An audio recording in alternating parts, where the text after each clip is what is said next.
Action News statewide poll shows the gap between Governor Deal and the lone Democrats is getting smaller. New at 6, the voters who are undecided and why they might be key to the outcome. I'm Justin Farmer. I'm Jovita Moore. An exclusive Channel 2 Action News statewide poll shows a statistical tie between Republican incumbent Governor Nathan Deal and Democratic challenger Jason Carter. New at 6, Channel 2's political reporter Lori Geary spent the day going over the numbers and finding out what this all means. Lori? Jovita, some analysts say this means Jason Carter is in a good position as a challenger to Governor Deal. But it's early, and there are still a lot of undecided voters. So we took these numbers to 2 veteran political advisors who have a much different take on what they mean.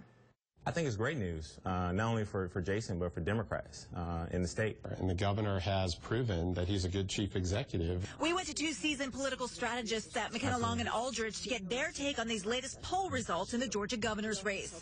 In an exclusive Channel 2 Action News poll, 43% of the almost 600 voters polled say they'd vote for Governor Deal. But Democrat Jason Carter is polling only 4 points behind at 39%. That's within the margin of error. 18% are undecided.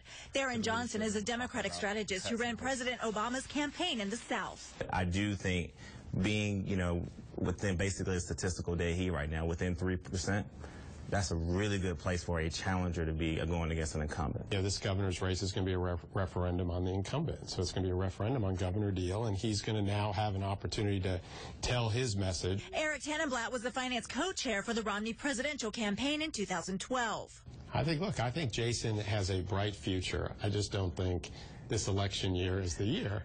And so we'll see. Both men agree that the demographics of Georgia are changing. Tannenblatt says that doesn't guarantee Georgia will be a blue state anytime soon. And I think the Republicans are going to be in the majority for a while. And if it is a referendum on the governor, I kind of, would not want to be, where the Deal campaign is right now. He has been a good steward of the state the last 4 years. So why would you want to make a change? We've seen a whole hope and change message, how it works in other places.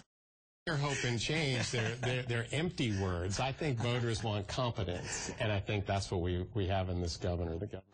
Of course, Governor Deal must first get through a Republican primary where he's way out ahead of his challengers, State School Superintendent John Barge and former Dalton Mayor David Pennington. And Lori, this poll also shows some unusual numbers when it comes to party affiliation. That's right. I mean, for the first time, really, maybe dating back to 2002, we've seen that there were more folks identifying themselves as Democrats rather than Republicans. There are a lot of folks saying that they are independent voters. In the past, those voters have tended to lean right, so they take a Republican ballot come November. But a lot of the Democrats will say things are really changing. But we'll see if they're changing fast enough for Democrats this year. All right.